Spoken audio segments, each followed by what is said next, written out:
Welcome back to the Shared Experience Summit, and I am really pleased to be introducing right now Clay Boykin, who's beaming in to my studio in Shepherdstown from Austin, Texas.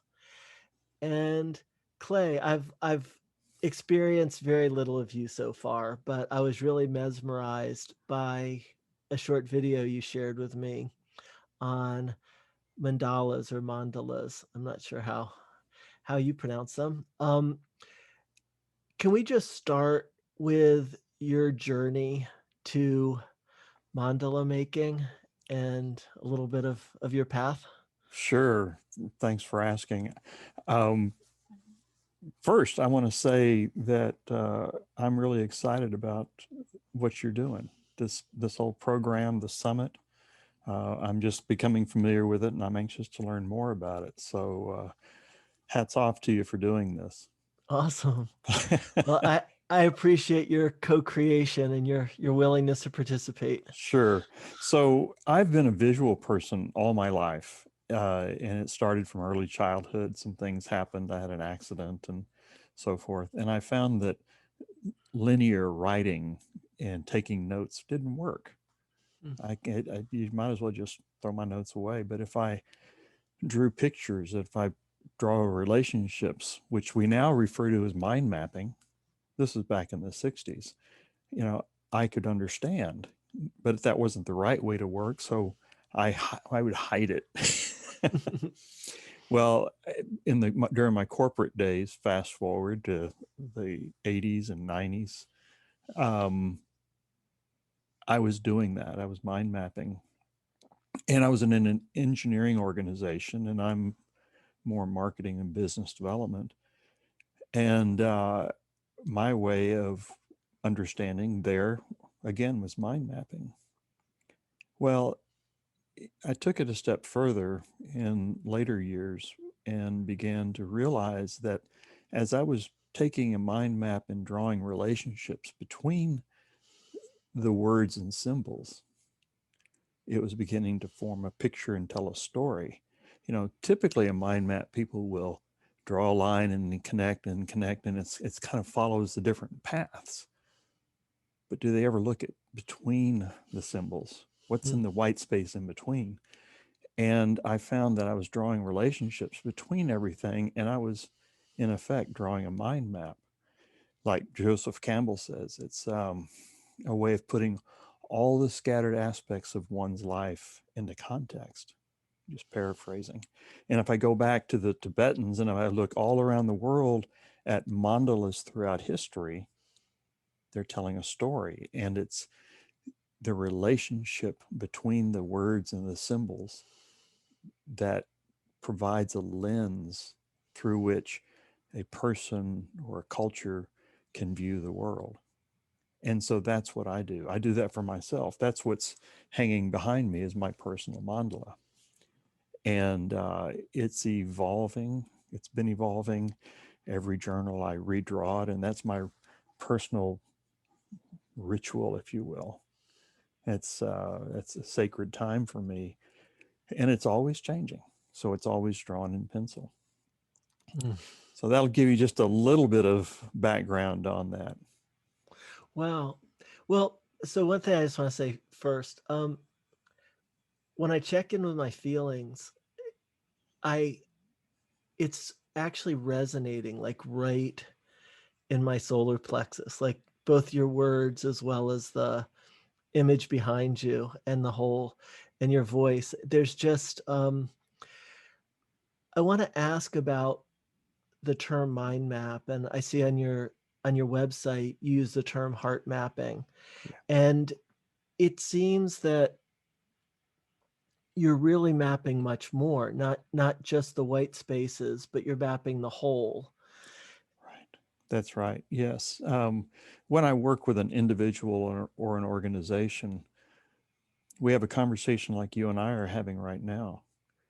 And I begin to put words and phrases down somewhat randomly on the page. But it's like taking a 1,000-piece jigsaw puzzle and flipping the box over and putting all the pieces out there. We're turning over each piece And it's all out there, it's all scattered and disorganized. But as we put each piece in context and relationship to the other, what forms is a picture. And as I'm working with somebody, looking at it, could be a life situation or a business situation, the map begins to form into a picture. And a relationship, if you look at an X and Y axis, the relationship between this and this, X, Y, and then the vertical axis, this and this. And those four quadrants tell a story. And all these pieces that are out here begin to fit into place. And for me, I know I have ideas and thoughts buzzing around in my mind all the time. It helps me get them out and see a picture. And with that picture, I can say, oh, I'm right here on the map right now. On here, I'm right here on my mandala behind me. Now I've got choice. I can stay there or I can move or I can change the relationships. But I have a visual frame of reference. And have you ever done working a problem? And when you get to this point where the problem is solved, this sigh happens. That moment of sigh is what we're looking for, because that's what unleashes the creativity. All the blocks go away. And it's like, for this moment, my world and the cosmos is all in order. And now I can think beyond that. Mm. Creating those possibility spaces that I am here fits in so well with our nature as corporeal beings. And it sounds like it gives you and whoever you're working with, your co-creators, um, an orientation that removes the obstacles because you're aware of them. It sounds like it reveals some of the blind spots. So instead of that feeling of being trapped, okay, fate has done this to me. This person, my enemy did this to me. My mother did this to me. It's like, okay, there's something here. And now I have a choice. I'm not going to deny it's there. Is that kind of the experience? It is. And, when I work with people, um, we'll do a mind map on one session, and then it'll begin to form into a mandala in, say, the second session. And then we go to the third and it evolves more, or the fourth. But it's there. And remember first session? And I can physically go back there and grab that concept. This is where that piece fit, which is so valuable, because two things happen. One is it puts it in a place that we both can come back and revisit it. It gets it out of the air. We talk in the air all the time and we think we understand each other, and two people walk away with totally different understandings. But if we put these down and now we're moving them, I've had people say, and I'll put one, I say, okay, I think this one goes here in relation to this one. And I had one person go, oh, no. They put it next to it. And as I moved it down, yeah, that's where it goes. I can so see that. Think of it like this. Think of a dog. An image of a dog comes up in your mind. Then there's what does that mean? What does that symbol mean? And what is the feeling that comes with that, and then the emotion? Well, now think of a cat, and the same thing. Now here's the magic. The relationship between the dog and the cat. What image comes up in between there? And there's just, the dog's a symbol, the cat's a symbol. What's that space in between? That's where the magic happens. And a symbol is, better than words. Or even words, they all have so much dimension when you really look at the etymology of them. And now putting these words in relationship to one another tells a story. So the image takes me back to one of someone who participated on the first day of the summit, Four Arrows. who is a hypnotherapist, not really practicing much anymore. And he's developed a very robust framework called CAT-FON, Concentration, Activated Transformation, Fear, Authority, Words, and Nature. And I went back to one of his earliest books. I happen to have it here, Patient Communications for First Responders and EMS Personnel. And in that, it's essentially hypnosis when there's someone who's been in a car accident or in a fire, and he has a mnemonic of credible, and the I is image. So it starts with confidence and relatedness. But for me, the highlight is image, because when an image is put forward, the whole organism, the whole being can shift towards that image. Whereas, and the great example is, if you're going to walk across a 2x4 that's on the ground, you can do it immediately. If you put that between two skyscrapers, you'll probably fall, because the image of falling is is going to grip you. Whereas just but people who can walk across simply put the image of the other side. So is that also what's kind of forming that you're the relationship between these images? And that, so there's one other part of this, just really understanding it. It kind of reminds me of mentalism, and that looking for those cues, that empathy with your client, where even if they don't say no, no, no, are you sensing that, okay, there's some sort of magnetic pull or magnetic resistance? That's a great question. The answer is yes, and it shows in different ways. Um, I had a client, and he had a business, and he said, Clay, okay, you're doing this stuff, and I hear you talk about it and stuff. Let's go have coffee. So there we are at my office at Starbucks, and I said, okay, spew, just download. So there we are for a couple hours, and I don't know what his business is about, but I'm mind mapping this out. And then finally he stops, and I said, okay, are you done? He said, yeah, I'm done. I said, okay, give me a couple of minutes here. And as I looked down, I felt this download. Now, I can, that's my best way of explaining it. But I started to draw. And as I started to draw, he said, you've got it, don't you? And I said, uh-huh, I do. I didn't know what was coming out. But I drew the relationship and put these pieces together. And then I put it up and I said, does this tell you anything? And he welled up. He said, oh my God, I've been stuck at this place with my business for 2 years. You just blew the doors off it. And he's used that model ever since. Wow. Now, today, I don't even remember what the business was, but it was the relationships. And what it did, it gave him a lens through which he could see his business and then have choice. Mm. So the relationships reminds me of actually a line from one of my own songs that I shared in the previous session 9. You're going to be appearing in session 10. And the line is, each of us a facet of the universal gem, which I somehow borrowed from James Merrill's Changing Light of Sandover. And I'm wondering about the relationships between these mandalas. I almost see it as a beehive with all the interfitting hexagons, but probably 5-dimensional.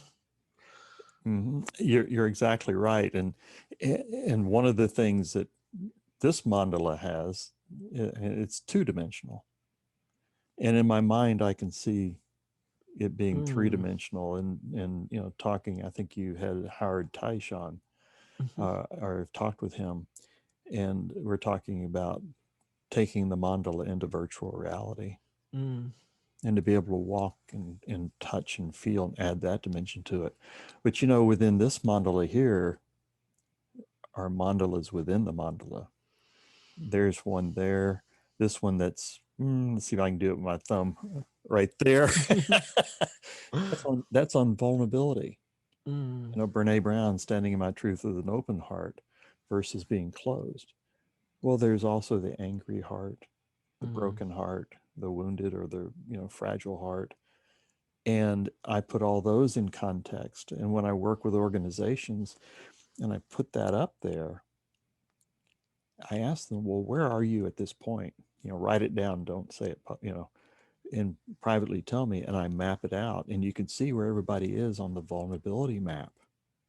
And then as we go through the day and the next day and the next day, I check in and you can see people moving from being like this, closed, mm, and they start to open up as they trust happens and the communications happen. Again, the message is that vulnerability is not just a point, it's a spectrum mm, of thoughts and feelings. And once I know, oh, I'm like this, and in our conversation, David, you and me, oh no, this is where this is where we share, this is where the hearts connect, and this is where the magic happens. So I can choose to move from here to here. I'll tell you another thing is a relationship. I think you may have mentioned between two mandalas. So I have a mandala of vulnerability, and I always think about my vulnerability. But what about your mandala of vulnerability?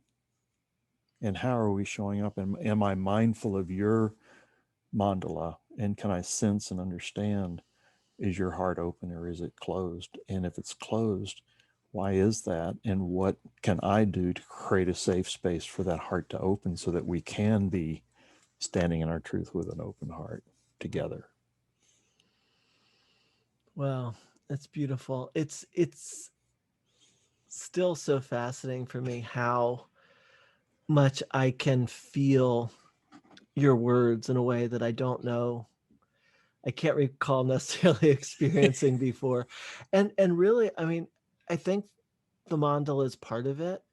I mean, there's it's almost a through line or portal between that mandala behind you and my solar plexus. you know, gosh, that really gives me pause. That and what came to mind a bit earlier. Uh, there's times when I think about this is that the mandala is a way to organize the geometric aspects of it, and that calms the left side of my brain. The monkeys on the left side, and the artistic, the mystical side of it speaks to my right side of my brain. And so when I'm looking at my mandala, the monkeys on the left and the monkeys on the right, they're all calm. They're not yelling at each other in chaos. No, they're all calm. And it's within that calm that I can walk through and find the empty space in between. And that's where I have a form of meditation. That's where I Mm, find my peace because my monkeys aren't yelling at each other. I feel that so deeply. I, I'm curious because I've there's some powerful synchronicity here because I'm feeling it. I've always um, more closely identified with the written word. Um, I've um, I was a philosophy major in college. I went to in grad school. I was the Rackham Memorial Fellow in Poetry at the University of Michigan, and and words were just they were images to me. I mean, they were real, they were glowing. When I would pick up a book, when I would read Joyce or Rimbaud, the words would glow and take on texture and dimensionality. And and as I started guiding, I would have a conversation like this, and just as you're describing um drawing, I would sort of do this automatic writing, and I would cut and paste. And but what's really interesting is only a few weeks ago, yeah, maybe about 6 weeks ago, I had a session with one of my clients, and I decided to use Lucid Chart. And I just started putting things out in space, and I found so much more opened up when I had the words as well as the spatial relationship between the words. You got it. You got it. And you know, some people, that's unnerving. You know, it's chaos. And like you, to be able to guide and to help put that into context uh, is really special. You know, I'm going to go back. You were talking about, you know, this one person when I had the images here, words here and here, and they were kind of like, no, no, put them side by side. Well, I was using a software program, and I had one word in the middle of the mandala, and it was connected to the four corners. And I was making the example. I said, you know, we can move this around. And I took it and I circled the whole mandala with it. You know, I grabbed it and moved it around. And she just, you know, oh, and I said, what happened? She said, all the emotion that hit me as you move that word around the mandala. And I said, oh, I'm sorry. I'll put it back where it goes. And she, and Mm-hmm. she so a million things happen either consciously or unconsciously when we move words and symbols in relationship to one another. So much is expressed that I personally cannot articulate in a linear fashion. You know, I too, I've been known to write poetry. I won second place in a poetry contest in high school. So there you go. Second place, yeah. So the words have a lot of meaning in that respect, and and I, I find my best work, and this is, I think, my calling, is to show up and create a safe space for people to allow themselves to go to go into this dimension of work and bringing that into their life or bringing that into their business. And then that mandala remains their safe space that they can always inhabit and venture into when it's time to reinitiate, to transform. Yes, and that's again why it's in pencil and it always changes. You reminded me, I was in a was brought into a printing business, and I was an employee. And I said, okay, I don't know printing and stuff, so let's mind map this out so you can teach me. And I mind mapped it on the board, the whole thing in color, you know, even. And afterwards, I said, okay, and everybody went, you know, we got it. And I said, okay, so now I want to take this. I need to write it out. I need to put this in the plan, make a PowerPoint presentation. So I've got this memorialized. And I didn't do it for a few days. And I thought to myself, what am I thinking about? And I took a picture of it, and we're printing companies, print this big in color. And so I put that up on the wall. And that was our plan, Mm. because each person was in there. When I did this line like this, either consciously or unconsciously, they felt the energy of that line as it was drawn that way, you know, or this circle. So we were all in sync. And so when they looked at that on the wall, those memories came back to them. And we would say, okay, well, now this has changed. So let's cross that out and let's move it over here. And everybody would move over there. So the nuance of that being the plan, you know, and Mm. there were no straight lines on it. So that reminds me of the Bruce Chapman book, Song Lines. Have you read that? No. Oh, read it. It is so wonderful.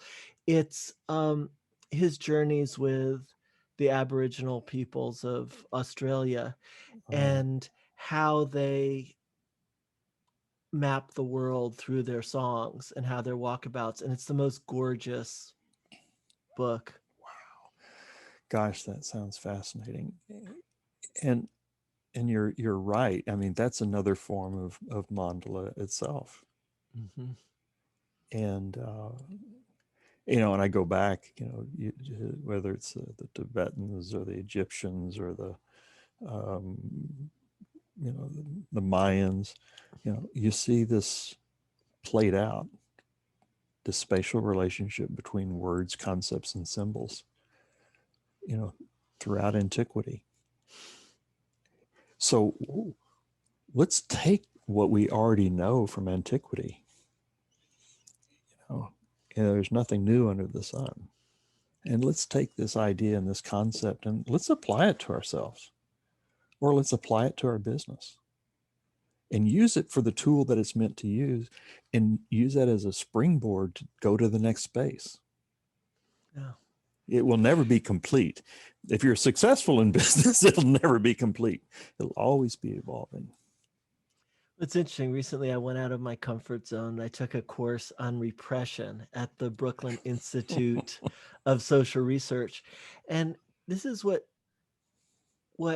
I'm experiencing in the summit and very much right now is that so much of this ancient wisdom, so much of this primal wisdom Yes. has it hasn't been lost. It's really been purposefully repressed because if people understood how much freedom they had and how much power they had and their range of choices and possibilities, it would be much more difficult to colonize, to extract, and to oppress. And that's what I see is happening in the world, that seers like yourself are finding the traditions that resonate deepest with them and bringing those forward in a new way that does fit with this present culture, that still has power and resonance in the business setting. Let me show you where I saw you speaking just now. The axis of my mandala is the axis between fear and love and darkness and light. And between fear and light, this line here I term as religious tradition.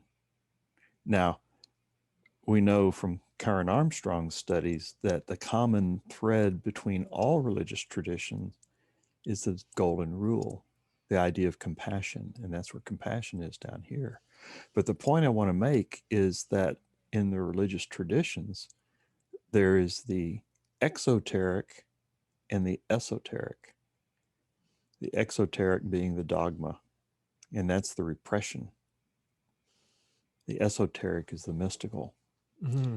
All the all the power that we have, and of course, on the exoteric is here's the rules. Don't color outside the lines, or you're going to go to hell. That served a purpose, and it serves a purpose for those people who need that. I have to be a person that says why, and I step outside the line and go on my hero's journey to find the answer to why, which sometimes isn't the safest, like what you were talking about earlier. Yeah, stepping out of your comfort zone. Well, invoking Howard Teich again, that hero's journey is the twin hero's journey of co-creation. And one of the many wise things he said to me is that all change happens in dialogue. And whether it's the words or these mandala images, that you're mapping that fear love axis, that love, that darkness light axis. Seeing that in front of me is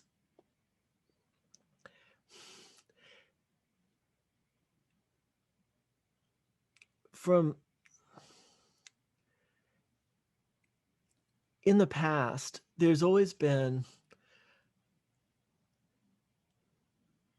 I've always, I've often felt a tremendous pressure to birth something, to um, almost like all of creation um,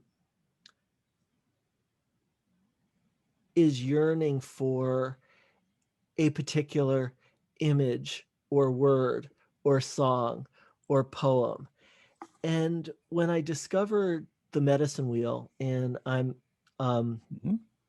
I'm a pipe carrier. I was adopted into a Tioche Paye on the Pine Ridge Indian Reservation. I sundanced for 4 years, and I was really released from that drama when I danced in that circle and was connected to the tree between the sky and the earth. And when I released myself, when I pulled myself back, and I was still in the circle and still part of the circle, um, it was the most enlightening and transformational moment for me. And what's unfolding in this shared experience summit, my methodology was, I'm going to find the people who simply mean the most to me right now, who, I just said, okay, if I'm going to go through whatever the shared experience is, all I can share is my part of it. Um, and just, I shared a video with you of my conversation with Sheila, the clairvoyant comic Yes, and yes. happy healer, who I call Starlight. That's That that's was a my name for. that was a wonderful video. It was, Thanks. yeah. um, what she said in that I was the tree, Mm. um, and what that meant to me was that I was the tree for other people to essentially pull themselves off of and to see that connection. And that's a very important role. Um,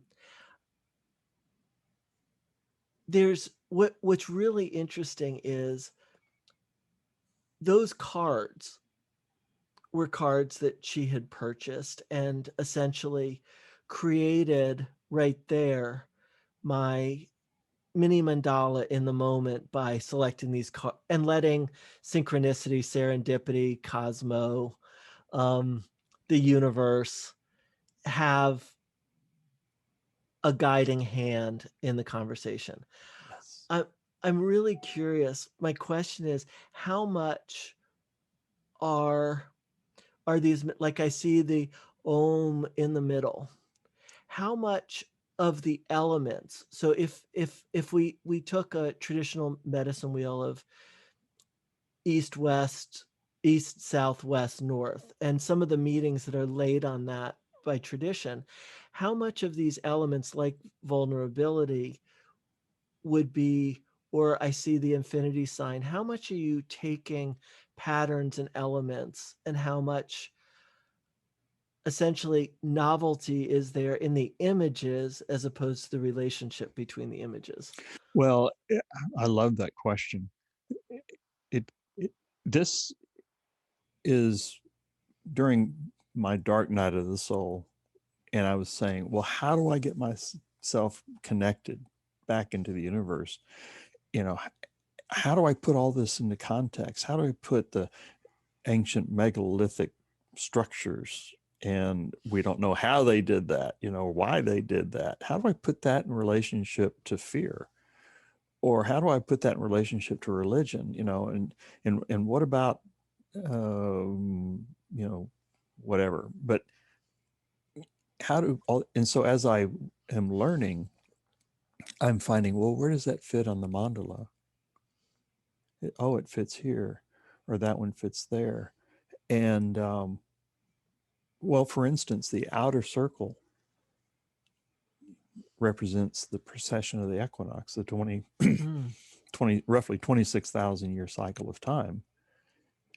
Because I figured, well, that's as far out into the cosmos as I can reach right now. So, how do I connect myself with the precession of the equinox? Right. Well, that's pretty esoteric. I mean, that's pretty far out there, but yet it's a grounding for me because that has an impact on me. It's subtle, but okay, I have now connected myself with the cosmos, and I can say, I'm calm with that. I can point to up here somewhere. It talks about there's over 1,000 flood myths in the world. Do you think we had a flood way back when? Oh, well, that's where that would go. So, to your point, these symbols represent what I'm learning along the way and where I put them into context. Mm. Yeah. Mm. So, so that there's nothing new under the sun, like I said earlier. So none of these ideas are new, but how I view them in relationship, that's where the meaning really lies. Mm-hmm. Yeah, and that's such an interesting. I with my philosopher's hat on, um, you know, Nietzsche believed that the eternal return of the same was the concept that would crush humanity because we were so focused on a teleology, on an outcome, Right. that if people had to experience the same thing over and over and over, it would be like the deepest pit of hell. And this was something that was picked up by Sartre and existentialists and others. And for me, so my favorite philosopher is Spinoza. And he had a very similar concept, but it was joyful because that co-creation was, he essentially said that ethics and health are the same thing. So that as the experience shifts, the experience was essentially thought and extension was performance. And the two were attributes of the same substance and were all modes of all of that. And so as these parts interact, those which decompose or break down or disintegrate other parts are considered by this part to be poison, bad. But for the whole, there is no bad, there's only growth, transformation, healing. And so in that, I guess it's something of a challenge of there's nothing new, because I think you could just as much say everything is always new, and it kind of means the same thing. Gosh, so many ideas or thoughts come to mind. First of all, if you were able to focus on it, right in here is where the philosopher's stone is. Mm, Okay. And also, when we're talking about things going and repeating, the yuga cycle, from Satya Yuga to, oh gosh, on down to Dwapara and Tatra and Kali Yuga and then back up. Well, that follows the precession of the equinox. That's ancient wisdom, and it's the cycle. It's said more currently, Joseph Campbell, The Hero's Journey. There's also, what is it, spiral dynamics, mm, where yes, we circle back, but we circle back at a different level. mm-hmm, And so that supports exactly what you're saying is everything is new. mm-hmm. It's like, we'll never stand at the same river twice. Right. Right. Yeah. Heraclitus, my old friend. Yeah. Amazing. And I that actually was also a release for me when you said, here's the Philosopher's Stone, because my belief had been that the Philosopher's Stone was the whole thing. And it's really interesting because the Philosopher's Stone is the panacea. It's the transformation engine. In the Gilgamesh myth, the Philosopher's Stone is the plant that cures the fear of death. That and in that, so it's the medicine. And for me, it was actually a relief to know that there is a location for that. So can you just describe more of the relationship I, of the I, parts of the whole? I so love, I love your questions. You're right. The mandala itself, the whole mandala is a philosopher's stone. I perch it right there between, um, actually, let me turn around and look. It's here. And it's between fear and light, where the mystics are, where the sages are. And so it's the movement between fear and towards the light. And that's, I think that's the spark point. So I would call the philosopher's stone spark point for me is at that place, and it blows out. And supporting what you're saying, the whole thing is the philosopher's stone. So there's something really beautiful I have that just it's really a message for somebody. I'm not gonna say her name, but one of my mentors um is having very serious health challenges right now. And I had in one session invoked the alchemical as above, so below. And I've always liked it, but there was something hierarchical about it.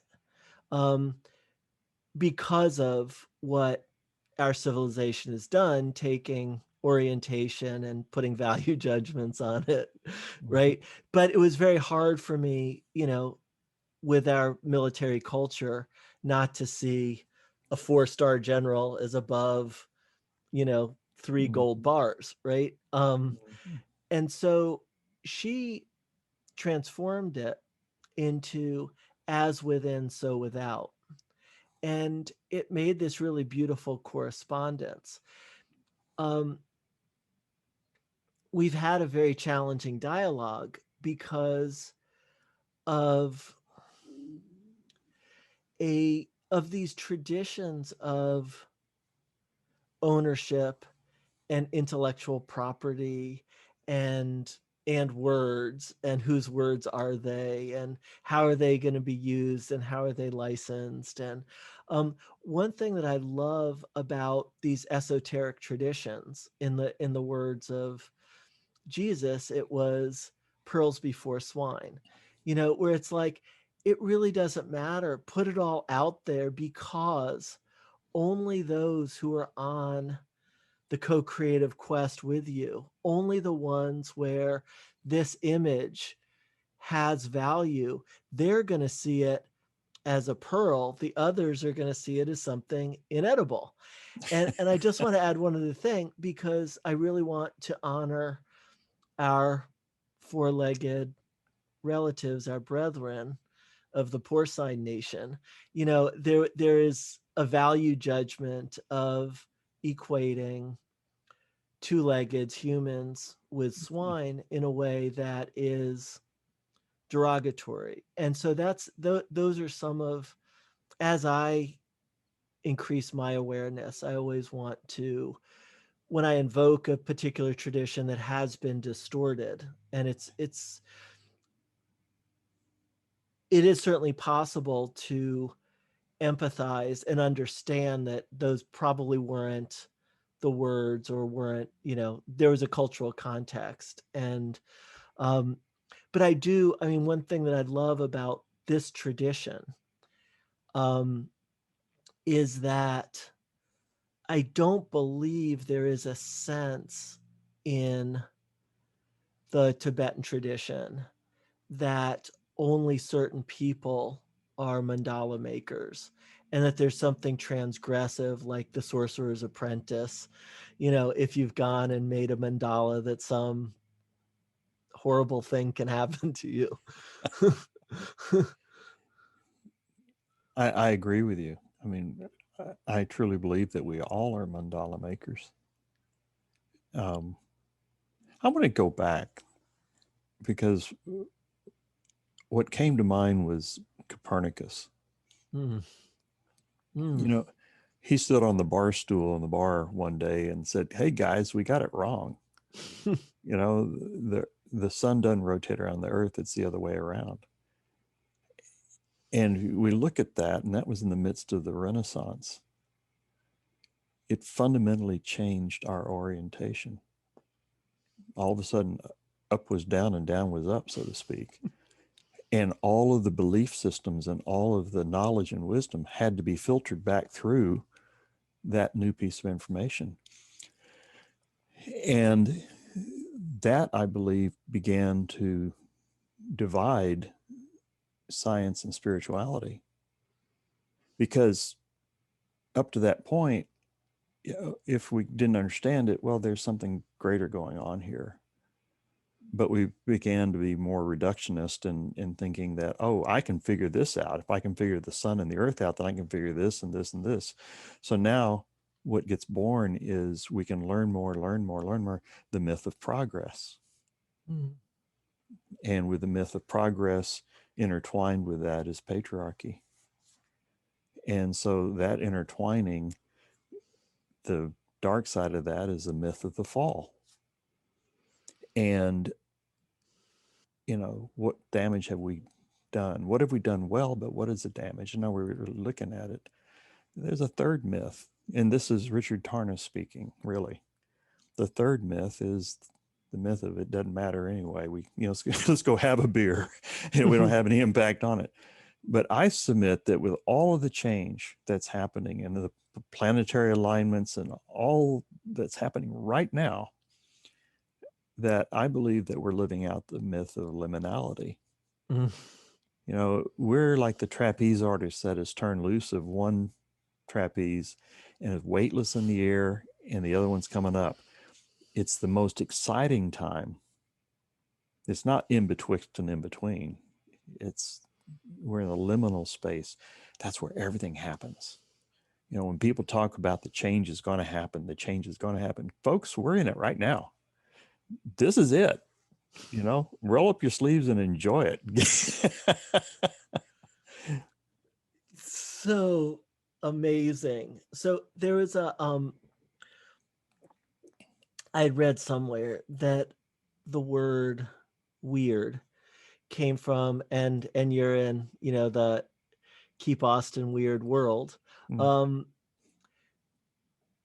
came from the Gaelic WYRD, which meant synchronicity.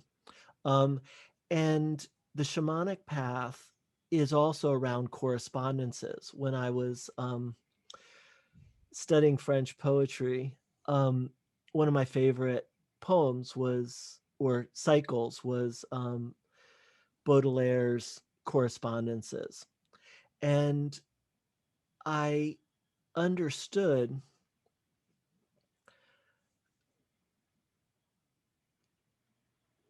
so going back to the what is at the essence of all of these healing arts is medicine, and it's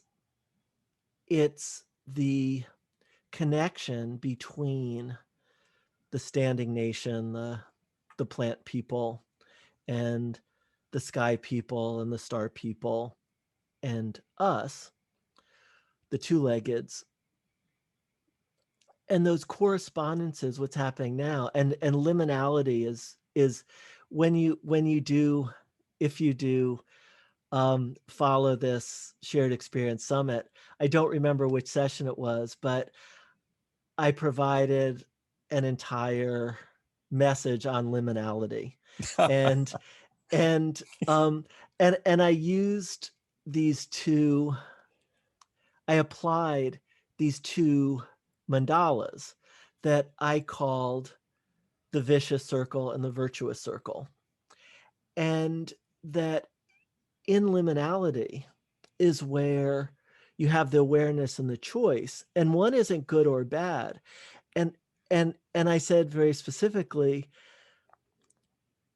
by mastering liminality and being guided by the liminal guide Hermes, you can pass into the vicious circle and be in a toxic environment without it affecting you. And then you can be Hermes and guide people into the virtuous circle. Well, only a few days ago, um, after recording this, um, I came to the further realization that there is no vicious circle and there is no virtuous circle. And the words themselves put value judgments on Oh, them in terms of, because if we call an animal vicious or we call another person vicious, then we're putting them in relationship to something else.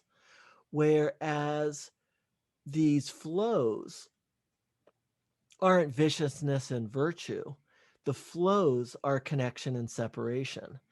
And the liminal threshold is just the energetic field of weird or connectivity where the correspondences can flow. I really like how you describe that. And what comes to mind, and we've said it earlier on, is with, in a different way, but with liminality comes choice. Mm. And not making a choice is a choice. but, um, but yeah, I really like how you said that. Mm. Mm. It's so, one thing that's, and I love, so to me, your pencil mandalas are software because um, it gives me this opportunity. I also crafted this whole creator's quest, which my plan was to release right after the 11th session. This is going to be part of the 10th, and it was the 11th. And now I'm going to re-record the the first three um the first three modules because I'm now understanding the mandala in a different way. And it actually also takes me back to what my mentor, Albert Whitehat, said about the medicine wheel and how Black Elk um, was essentially hypnotized by the church. And he put in the Black Road essentially to stay hidden, that the Red Road ran between East and West. And the Red Road was the road of life. And he talked about the Black Road, which was the road of death, of, all the things. And Albert Whitehat just said to me, there really is no black road. That's something. And he got that. He was the first one who brought medicine men into Sinte Gleska University. And there was such fear because of all the black robes on the reservation, such fear of native medicine. And he added it to the curriculum, which was incredibly brave, Mm. and brought it out. And the healing and the medicine is in that Lakota mandala. The other my other learning, another gift I received as part of this summit was, as we went around these I was drawing these business maps, these, I was shifting these maps for some of my clients. And when, because of that, as above, so below, Mhm. once I actually did put north and south, um, it did change the maps because it oriented them for me in terms of what east, south, west, north, up, down, and center mean for me just from being in ceremony, for so many years, and where my heart is in that center. Oh yeah.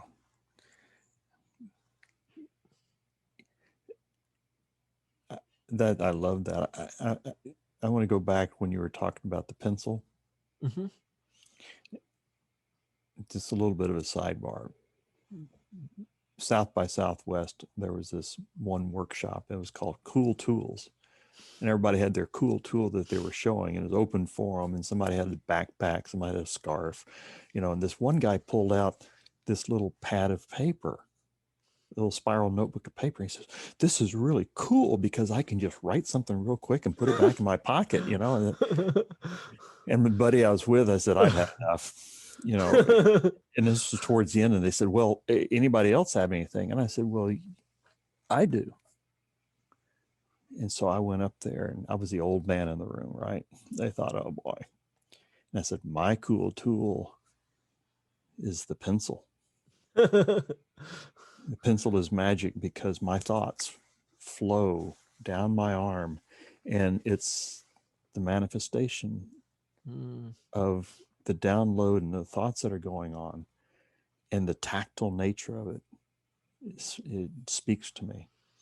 But what's really cool about this tool is if I put it in my non-dominant hand, mm, now what I'm exercising is the download is from another part of my brain. It's from the creative side. And that creativity comes down, and I can watch what's going on down on the, and if I'm journaling and I'm writing this way, and I'm struggling with something, and finally I get to this point, I say, "Well, God, why is it this way?" And I change hands. 9 times out of 10, my hand starts writing, "Now, Clay, you know the answer to this now, don't you?" mm. So the pencil is my cool tool. I so love that. So I am curious. What is the software that you use for your mind mapping? I use Simple Mind Pro, and that's because I'm doing so much of my consulting and my coaching online.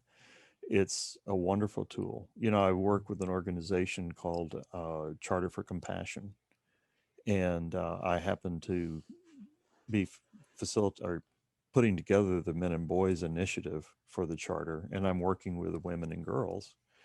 And matter of fact, I was pointed there that direction. Says link up with them, and they'll show you the ropes. And so I'm on their um, ambassador or leadership team, and we're co-creating. Uh, they're actually helping give birth to the Men and Boys sector. Mm, And I've gone through several sessions online as we've been doing this mind mapping it. Well, what are we? Who are we? Where are we? Why are we here? Where are we going? And it's constantly changing and evolving. And then every once in a while it come together. Oh, there's the mandala. Now let's take it from here. And now there's the mandala again. So, yeah. And I'm using the Simple Mind Pro for that. mm. Wow. So that leads me to another piece of software. It's kind of interesting in terms of these cool tools, and you pull out your pencil. Um, when I was in a writing workshop, where just now a few months ago, I think it wrapped up in November, um, with Marianne Williamson, and I've been working on this book. Um, I haven't published it because it's not done. And in this workshop, there was very much of this drivenness of, you're going to pay all this money and you're going to write a book in this period of time. And I was like, thanks for teaching me how to write a book, but it's not done. So, I'm grooving with it. But what was really interesting is what I chose to do instead. She inspired me to produce Scoby, my software, because she said, there are a lot of people talking about her and essentially, I want to be Marianne Williamson. And she was essentially saying, I don't want you to be Marianne Williamson. I want you to be Oprah, because Oprah was a platform for so many creators that brought so many gifts to the world. She curated that conversation. So that's why I decided to sequence things differently. I said, okay, I'm going to develop this app first. And once I have the app out there, and this app will be for these conversations, but the only difference between Scoby and Zoom is that it brings in the serendipity. It brings in the, this is the person I wanted a conversation with. This is my co-creative partner. This is my guide in the moment because of, and this is where machine learning comes in. I was having a conversation over here. Someone else was having a conversation over here. And I actually named our machine learning engine Oprah. Oprah can be that ultimate host to say, tapping over there on the shoulder, hey, there's someone over here who might have this missing piece for you in your co-creative journey. I so love that, and it's so important. You know, the we don't know who's sitting beside us, whether on Zoom, across the world, but being able to come into a place and have those meetings that otherwise, or meet people and be connected, like what you were saying. Hey, you two get together and chat, and then to be able to co-create, to bring things forward so fast. The energy of this is just wonderful. I applaud you. Well, thank you. I'm going to go ahead and acknowledge myself and take a bow. Please do. um, I with where are coming to completion on the time that we've opened up for ourselves here. Um, I would like to ask. I really have one question that, but I want to put these together as two questions. So one, I did notice on your website that you have been doing work in Kenya, and that you are bridging many different traditions. Um, I'm I want to hear more about bring how you bridge various cultures. And I've seen some of your, yeah. So that's the main question. But then I also wanted to leave you with something open ended from that. If there is anything else that you want to share Yeah. with our audience here. Boy, I just had a download from my dad as you said that. Mm. How do I bridge the cultures? Well, first of all, what I've learned over this past year on my podcast and my podcast is called In Search of the New Compassionate Male. Mm. And I'm talking with women and men all over the world about this. What is compassion? Because it's innate. Stanford studies say that it's in our DNA, and it's got to be nurtured. And it keeps coming up around the world, everywhere is this connection. And this burn that so many people have it's got to come out. When I was in Kenya, um, I remember as a kid, Dad traveled around the world and worked, and he would study the culture. He studied the Boer Wars before he went to South Africa. He knew the backgrounds of the people, and he said, "I'm not flying in there to throw down. Here's what you guys need to do. I'm going in there to learn and to share." And when I went to Kenya, I was working with a group of young men, and I stood there in front of them and I said, "Who do I think I am, a privileged white Western male, to think that I can come over here and teach you anything? You know, I'm here to share. First, I'm here to learn, and then to share, and then we can co-create Mm, something that neither one of us had." And I got on my knees in front of them so that I could see eyeball to eyeball. I wasn't looking down. And I was on my knees for quite a while, an hour or so. And I said, "Let me share my story." mm, And they shared their story. But when I first said that, and the way I opened that up just hit me in the moment. Who do I think I am that I can come over here and teach you anything? That was my dad speaking. And that's how that's how I'm approaching what I'm doing. This idea that this burn that men have, they haven't, sometimes they haven't named it. And if I can name it, that's compassion. That's compassion. That's, the fellow next to you is leaning back in his chair and he goes back a little bit too far. What do? Your immediate reaction is to grab him. That's, we're one in that. And that's universal. Um, yeah, Kenya was magic. so the journey that you just brought me on was from Four Arrows, a book Four Arrows edited, Unlearning the Language of Conquest. And Mm-hmm. and it's a beautiful book. And where I just went to was from there to learning the language of compassion, where what a flow from going beyond oppression to saying, okay, we're now anti oppression, to what is the actual complement? What is Oh, the medicine?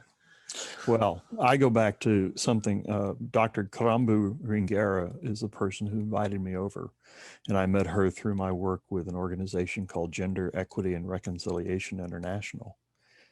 And when I was interviewing her for my podcast, she said, colonialism, you know, throwing money over the water to us and thinking that you're doing good. Well, yeah, there may be good in that, but that's colonialism. That's you know, I don't want your money. I want a partner. I want somebody to stand side by side with me and do what I was referring to earlier, and creating something that neither one of us would have had.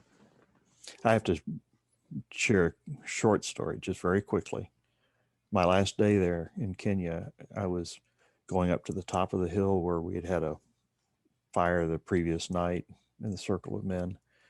And I was running late, and the guys were up there. And here comes this Kenyan young fella, and he was tall, long legs, and loping along. And I was, 66 at the time, wearing clogs, and you know, and as a former Marine, he passed me up, and he looked back at me and says, "Come on."